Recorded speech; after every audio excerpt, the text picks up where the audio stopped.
Dalam kalam itulah kita memahami bahawa iblis juga memerlukan partner-partner. Iblis juga memerlukan rakan-rakan kongsi. Iblis juga memerlukan orang-orang yang menyokong usaha-usaha dan peranan dia dalam menyesatkan manusia. Dan ini disebutkan oleh Allah dalam Al-Quran. Yang jadi pendokong-pendokong dan penyokong iblis ini dua kumpulan.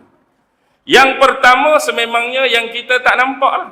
Yang kita tak nampak. Yang kedua yang kita nampak. Yang mungkin hidup di sisi kita hari-hari.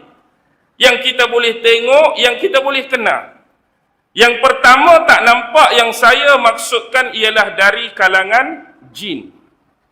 Ada dari kalangan jin yang menjadi tali barut iblis. Ada dari kalangan jin yang membantu iblis untuk menyesatkan dan menyelewengkan manusia. Itu kita tak boleh nafi.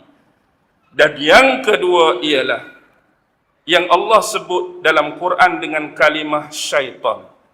Syaitan banyak dirujuk bukan bersifat peribadi, bukan bersifat personaliti atau figure, tetapi ayat-ayat ataupun kalimah dan perkataan berkenaan dengan syaitan lebih merujuk kepada sifat dan perilaku yang buruk.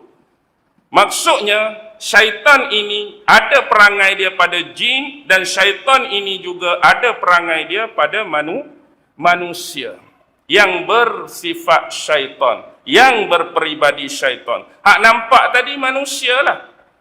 Manusia-manusia yang bersekongkol dengan iblis, manusia-manusia yang berpartner dengan iblis, manusia-manusia yang berpartisipate dengan iblis untuk menyesatkan manusia-manusia yang sama jenis dengan dia. Ada ke tak ada ni? Ada. Kita tak boleh nafi secara jujur. Ramai manusia hari ini kita nampak berusaha untuk menyesatkan dan menyelewengkan manusia yang lain dari jalan kebenaran yang ditentukan oleh Allah Subhanahu wa ta'ala dan para utusan-utusannya daripada kalangan Nabi dan Rasul.